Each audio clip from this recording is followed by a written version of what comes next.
आज का हमारा टॉपिक मिड पॉइंट थ्योरम है और अगर आपने मेरा चैनल सब्सक्राइब नहीं किया तो सब्सक्राइब कीजिए। चलिए शुरू करते हैं। आज का हमारा टॉपिक है mid point theorem.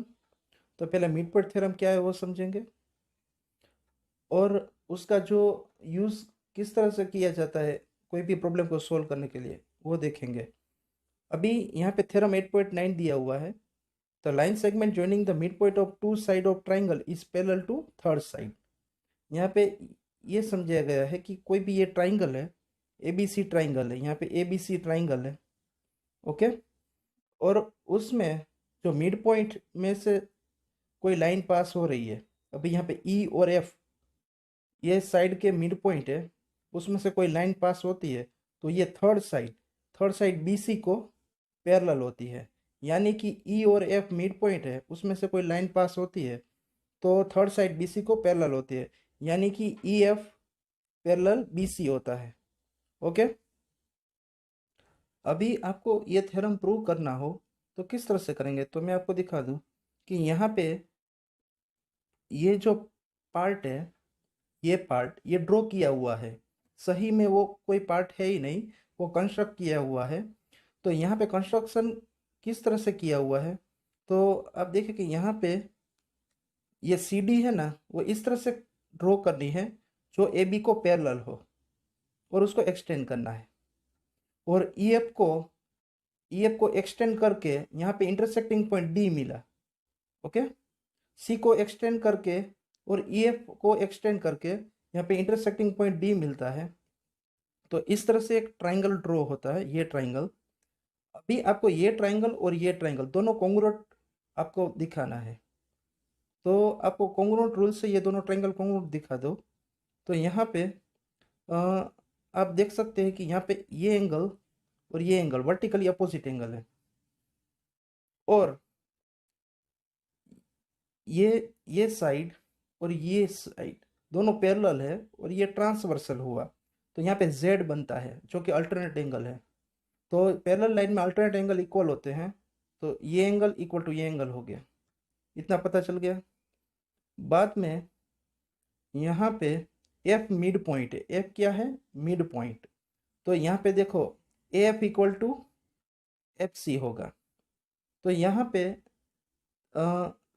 Angle side angle angle side angle angle side angle का रूल लगेगा और ये दोनों ट्राइंगल कॉन्ग्रुएंट हो जाएंगे। तो इस तरह से ये दोनों ट्राइंगल कॉन्ग्रुएंट हो गए।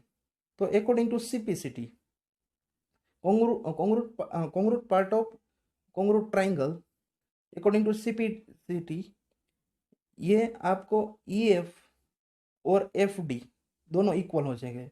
EF equal to FD according to CPCT, okay. बाद में यहाँ पे CD equal to EA, CD equal to EA, okay, according to CPCT। और अभी E मिड पॉइंट है। E क्या है? Mid point. यानी EA इक्वल टू क्या होगा? BE होगा। Ultimately BE equal to CD हो गया, ओके। अभी BE इक्वल टू CD हो गया तो आपको मालूम है कि कोई भी कोरिलेटर में दो साइड पैरेलल और इक्वल होती है तो वो पैरेललोग्राम बन जाता है। तो यहाँ पे ये BCDE पैरेललोग्राम बन गया। तो यहाँ पे पैरेललोग्राम में अपोजिट साइड इक्वल होती है, तो यहाँ पे BC इक्वल टू ED भी प्रूव हो गया। BC इक्वल टू ED ये भी प्रूव हो गया क्योंकि हमने पैरेललोग्राम प्रूव कर दिया। अभी आपको मालूम है कि EF और FD दोनों इक्वल है। EF और FD दोनों इक्वल है, ओके। यानी F मिड पॉइंट है ED में, ओके। तो इसका मतलब क्या हुआ कि ED is equal to 2FD। ED equal to 2FD। अब ED की जगह हम BC भी लिख सकते हैं, तो BC इक्वल टू 2FD। अभी FD की जगह हम EF भी लिख सकते हैं क्योंकि FD और EF दोनों सेम है। तो BC इक्वल टू 2EF। अभी ये 2 डिनोमीटर में जाएगा, तो क्या बचेगा यहाँ पे? तो डिनोमीटर में जाएगा तो EF equal to 1/2 BC। Okay, यानी इसका मतलब क्या हुआ कि ये जो पार्ट है वो हाफ है, किससे? तो क्या BC से। ओके, तो EF है ना, वो हाफ है। किसका हाफ है? तो क्या BC का। ओके, यानी EF को डबल करेंगे तो BC बन जाएगा, BC जितना होगा। तो इस तरह से आपको यहाँ पे मिड पॉइंट थ्योरम, अभी आप यहाँ पे देख सकते हैं कि थ्योरम 8.10। तो इसमें क्या स्टेटमेंट है? The line draw through the mid point of one side of triangle parallel to another side bisect the third side. अभी यहाँ पे थोड़ा उल्टा दिया हुआ है कि कोई लाइन है जो मिड पॉइंट में से पास होती है और थर्ड साइड को पैरेलल है, यानी कि EF पैरेलल BC है, तो FB कंपलसरी मिड पॉइंट ही होगा। उसका थोड़ा उल्टा है, F कंपलसरी मिड पॉइंट होगा, यानी आपको F को मिड पॉइंट प्रूव करना है किसी भी तरह के। ओके, तो आपको इसको प्रूव करने के लिए कंस्ट्रक्शन करना पड़ेगा। तो यहाँ पे आप देख सकते हो कि ये मैंने जूम किया है थोड़ा, और यहाँ पे आपको कंस्ट्रक्ट ये करना पड़ेगा, ये सब कंस्ट्रक्ट करना पड़ेगा। तो किस तरह से कंस्ट्रक्ट करना है? तो आपको देखो, ये सी डी है वो AB को पैरेलल करना है, और CD equal to EA। Okay, CD equal to EA दोनों सेम है, इस तरह का कंस्ट्रक्ट करना है। ओके, और बाद में आपको यहाँ पे एक लाइन जो है वो क्रॉस करनी है इस तरह से, जो यहाँ पे इंटरसेक्ट हो। बाद में यहाँ पे दो ट्राइंगल बन जाएंगे, तो ये दो ट्राइंगल बन गए। अभी दोनों ट्राइंगल कॉन्ग्रुएंट प्रूव कर दो।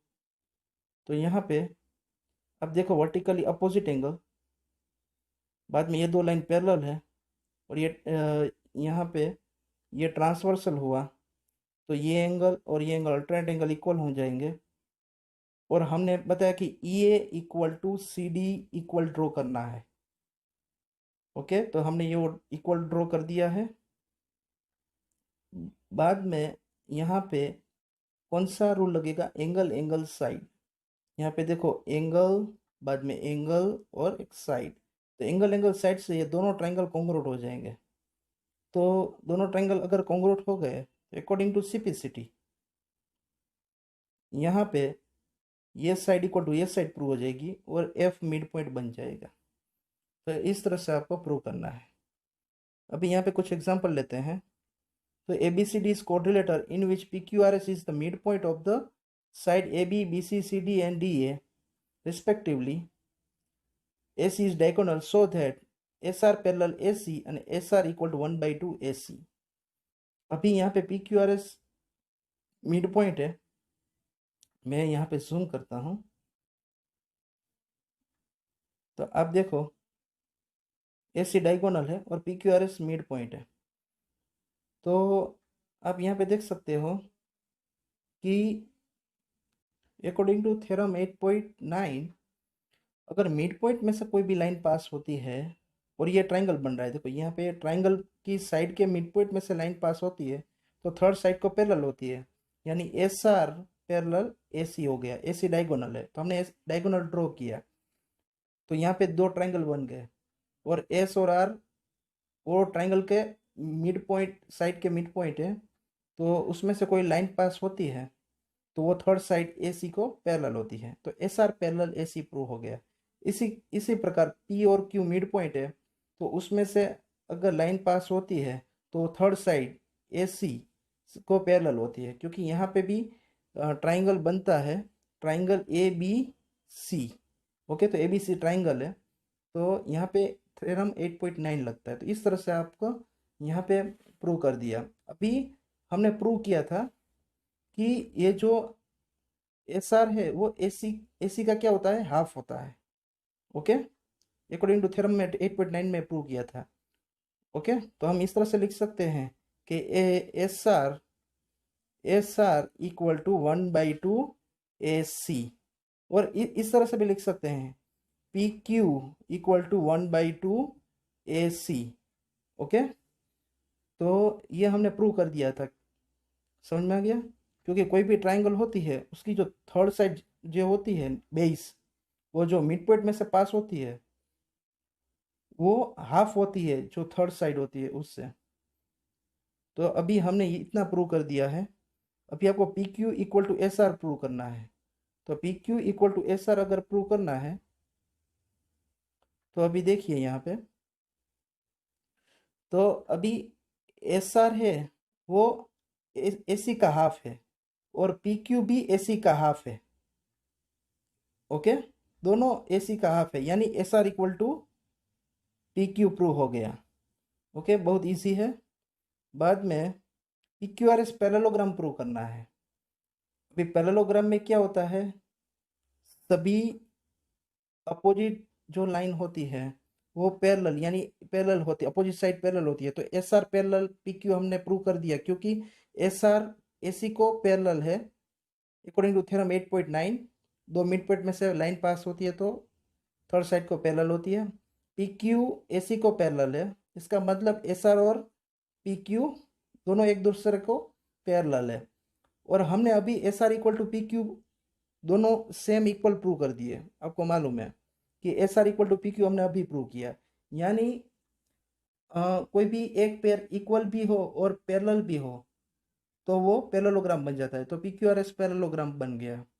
ओके, तो इस तरह से आप इसको सोल्व कर सकते हो। बाद में question 2, the ABCD is rhombus, PQRS are midpoint of the side AB, BC, CD and D respectively. Show that the quadrilateral PQRS is rectangle. अभी PQRS को रेक्टेंगल प्रूव करना है। ओके, और ABCD है वो रोम्बस है। तो यहाँ पे आप देख सकते हो ABCD रोम्बस है। रोम्बस में क्या होता है, सभी साइड इक्वल होती है, यानी AB equal to BC equal to CD equal to DA। Okay, तो सभी साइड इक्वल है। और आपको PQRS रेक्टेंगल प्रूव करना है। तो रेक्टेंगल में क्या होता है, डायगोनल इक्वल होती है। रेक्टेंगल में क्या होता है, डायगोनल इक्वल होती है, वो तो मालूम है ना आपको। तो अभी देखो रोम्बस में A B equal to D C. A B equal to D C क्यों, क्योंकि रोम्बस में चारों साइड इक्वल होती है। अभी अभी देखो अपोजिट साइड पैरेलल होती है यहाँ पे। तो A D parallel B C है। ए डी पैरेलल क्या है, बी सी है। समझ में आ गया? अभी एस मिड पॉइंट है, यहाँ पे क्यू भी मिड पॉइंट है, दोनों मिड पॉइंट में से पास हो रही है। ओके, तो यहाँ पे देखो A D equal to B C और उसका मिड पॉइंट एस और क्यू है। तो यहाँ पे देखो कि एस क्यू है ना और ए बी वो पैरेलल भी होगा। और यहाँ पे S equal to B Q, S equal to B Q, क्योंकि दोनों मिड पॉइंट में से मिड पॉइंट है एस और क्यू। और यहाँ पे पैरेलल भी है, यानी ये पैरेललोग्राम बन गया। तो पैरेललोग्राम बन गया यानी कि यहाँ पे A B equal to S Q हो गया। Okay, A B equal to क्या हो गया, एस क्यू। इसी प्रकार यहाँ पे आप देखिए कि P और R दोनों मिड पॉइंट है। ओके, अभी देखो A B equal to D C, A B equal to D C और A B parallel to D C. Okay, A B parallel to D C. अभी देखो उसका मतलब क्या हो गया, D R equal to A P. D R equal to A P क्यों, क्योंकि दोनों मिड पॉइंट है। ओके, दोनों साइड इक्वल है, उसके मिड पॉइंट है तो वो दो इक्वल पार्ट में डिवाइड होती है। तो D R equal to A P. अभी D R equal to A P और D C parallel A B है, D C parallel A B है, D C parallel A B. तो यहाँ पे D R parallel A P, D R parallel A P. Okay, D C तो यहाँ D R parallel A P, अभी दोनों side equal भी है और पैरेलल भी है, तो यानी ये एक पैरेललोग्राम हो गया।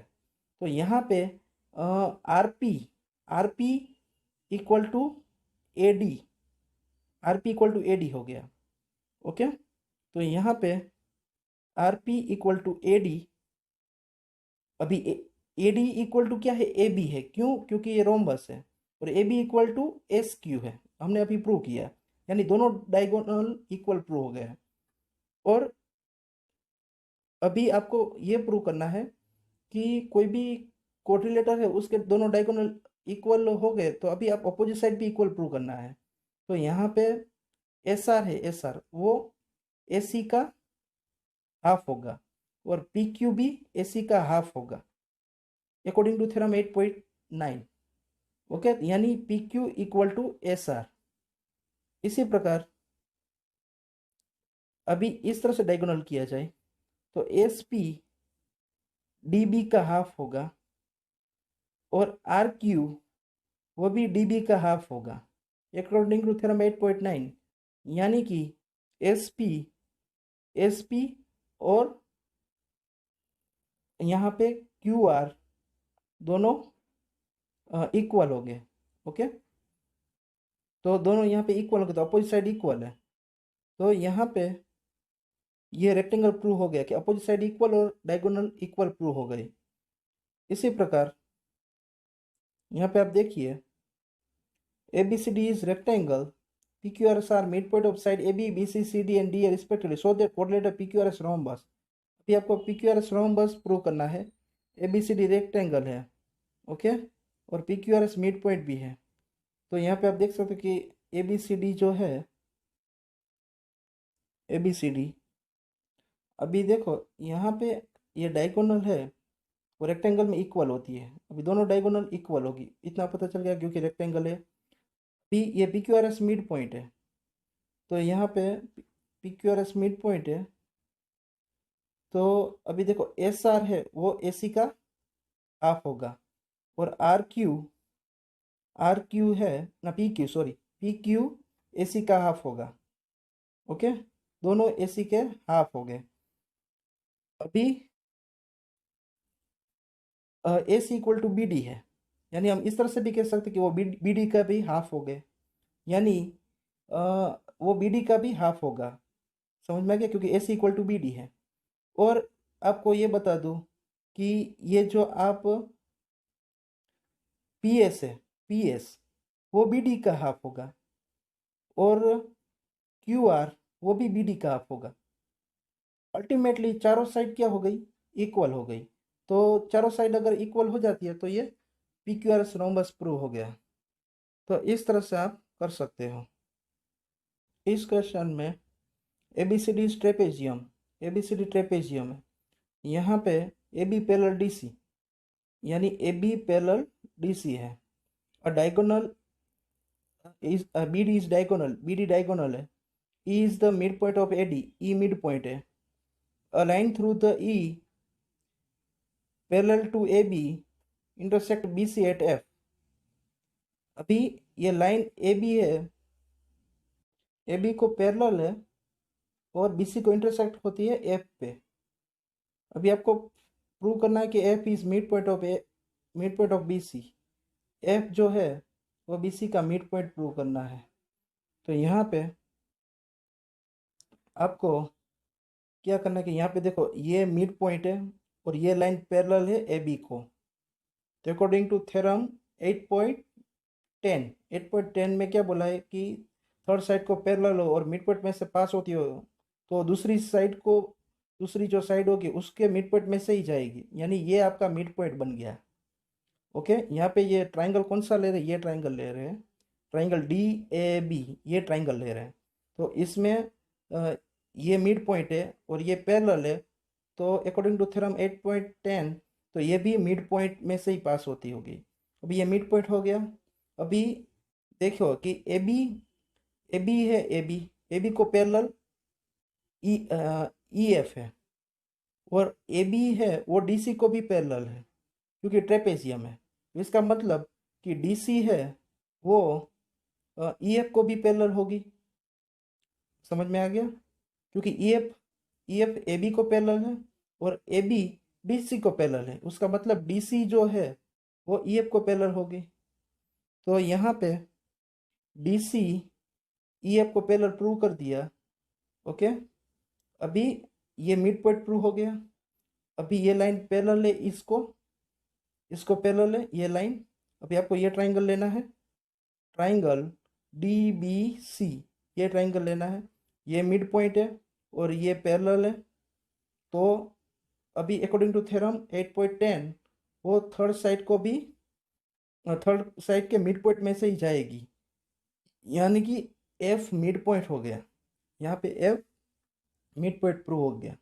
Okay, thank you for watching my video. दोस्तों, अगर आपको ये वीडियो अच्छा लगा हो तो मेरी चैनल जैमिन एजुकेशन को सब्सक्राइब कीजिए और बेल आइकॉन को दबाइए।